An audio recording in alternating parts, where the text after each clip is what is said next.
guutadu waxay degan tahay gobolka Doolo iyo gobolka Qorraxay iyo qaybta xadka ee gobolka Shabeelle.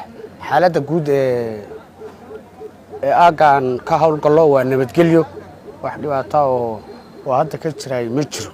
way ogtihiin ururada argagixisada ee nolol diidka inay isku dayo ay ka soo sameeyeen deegaankeena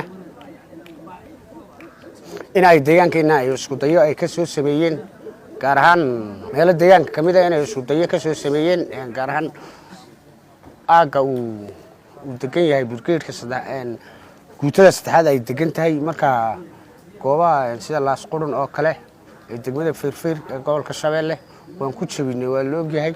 hadda wax cadow aan walwal ka qabnay ma jiro, dhinac kastaba ha noqoto. annaga oo bulshadeenada kaashanayna iyo shacabkanaga iyo cuyuuda ciidaneen haysano yaan cadowgii deegaanka isku ku soo sameeyay yaan ku jabinay. al-shabaabtii deegaanka soo gashay waxaan uga sifaynay annaga oo shacabka adeegsanayna, annaga oo cuyuudanada ciidan adeegsanayna yaanu si cilmiyeysan baan uga sifaynay. taas iyadu waa wax marag madoona oo la wada ogyahay. wax dhibaato oo bulshada deegaanka ay cadowgaasi uu ku hayn karaana ma jirto inta aan joogno.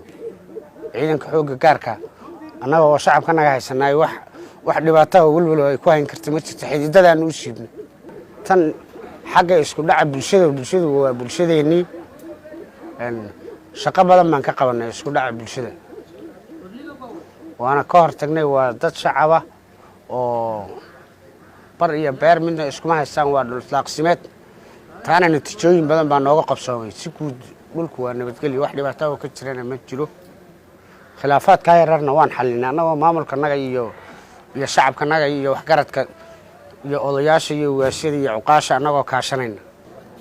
hubka sharci darrada waan qabanaa iyo ka sharci darrada uu shacabku uu haystana mar walba waan qabanaa. insha Allah waxaan rajaynaynaa inay qori ay shacabkanu isku dilaan oo sharci darrada inuusan deegaanka una ka jirin oo lagu arag baan go'aankanagu weeyaan, waana wadnaa.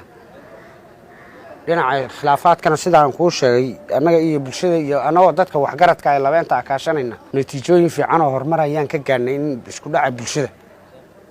xaaladdu markaa meel fiican bay noo maraysaa, bulshaduna waa nabadgelyo.